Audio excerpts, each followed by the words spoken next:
And hello, everyone. All about the gyro here, and welcome to our Daytona 24-hour update. And yeah, your guy did a race, and it was a very, very interesting event. So, the first big thing is, and overall, it went pretty good. It was what was needed after the debacle with Virtual Le Mans. 85 splits, 16,000 drivers. Hey, you can't beat that with a stick. And yeah, it went very, very well.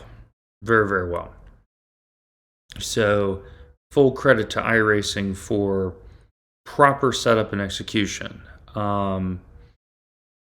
Yeah, I mean, there's the whole Williams eSport thing and Pablo's video and all that, but for us, quote unquote normal drivers, it went pretty well.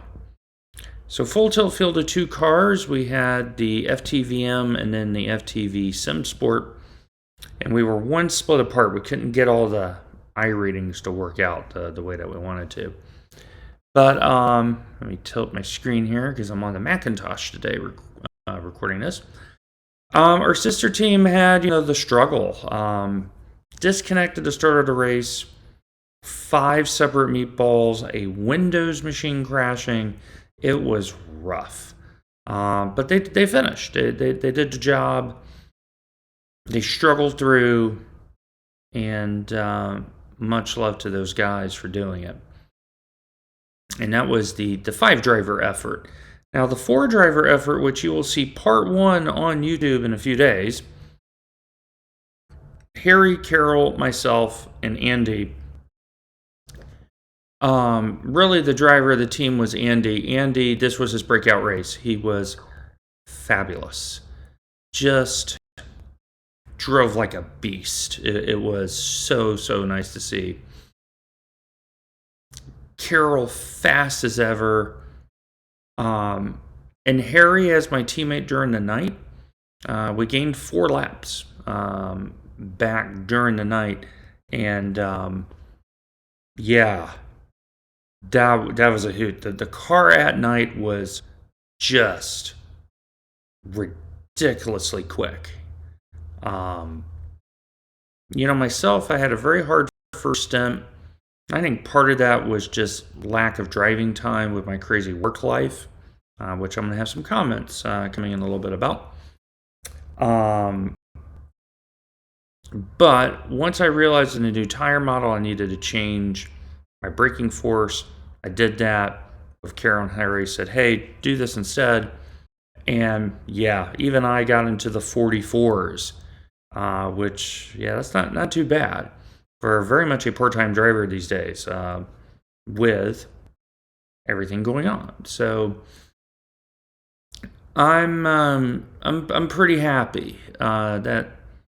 Pretty happy. Once I figured it out, it just came together, and we ended up 9th. And hey, a top 10 is never a bad thing in an endurance race. It just is never a bad thing. So yeah, Daytona was it was nice to be back out there. My life right now is upside down. It's crazy. I am so overworked. So overworked. It's nuts. My to-do list never goes down, it always goes up. And I feel like when I get a couple things done, there's 10 others that's just been added. And we're getting near insanity levels, not gonna lie. So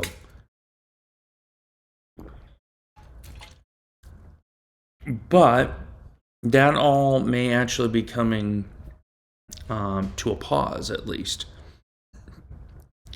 And the main purpose of this video is to disclose something, and not very easy to do, but I am doing it.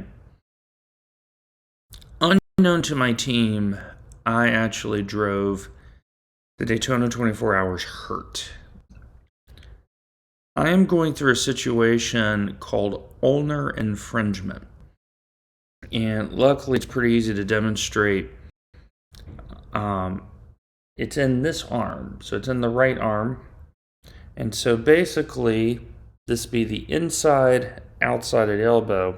Right in here, the nerve that goes down the arm into the hand is being infringed upon, and I drove in quite a bit of pain.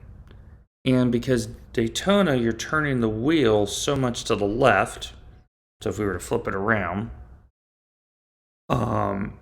it aggravated it.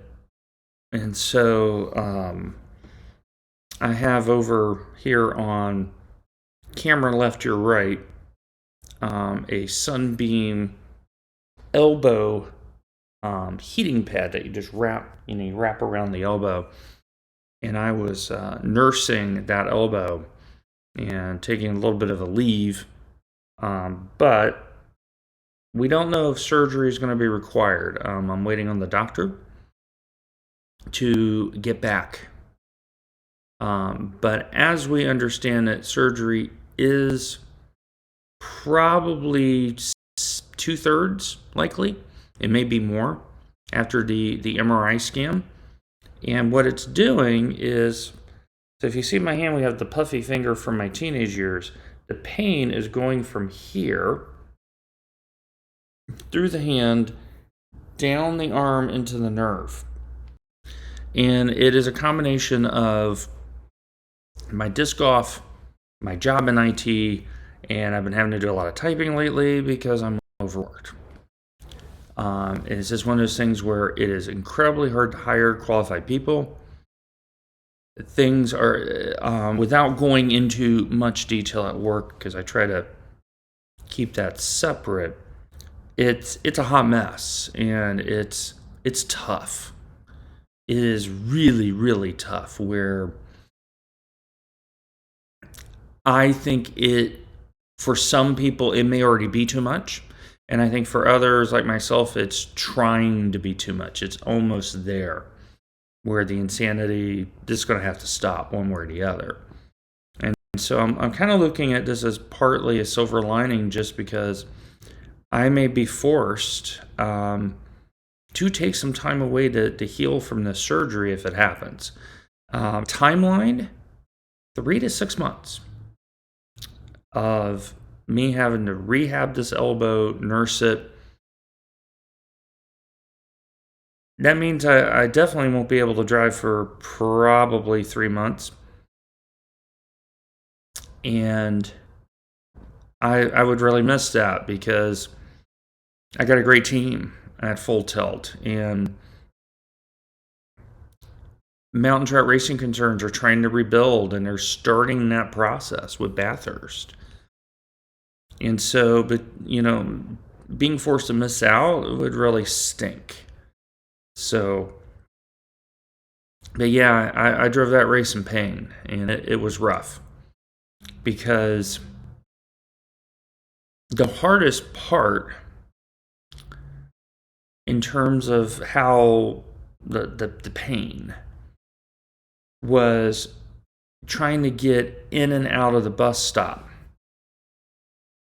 Because the way you throw the car in there, and then you got to suddenly relax and let the other arm catch up, it was daunting at times. It was, there's some gritting of teeth that had to happen. But the good Lord saw me through, and He honored me, and He showed me favor. So, yeah, it's, our team is going through some things. We have another team member right now. He's going through a situation, and we're pulling really hard for him. But our team is strong, and we're rallying, and we're really doing what a good team does, and that's come together when adversity hits. And so, yeah, I have, my life is too crazy right now. And so being hurt may be a blessing in disguise. So that's really about it. That's all I have on my pad over here. Just wanted to do a brief update. And like I said, you'll see some YouTube stuff in a couple days. And yeah, I'm hanging in there. Hanging in there. So, as always, my friends, like, follow, subscribe, take care of yourselves, take care of one another. God bless.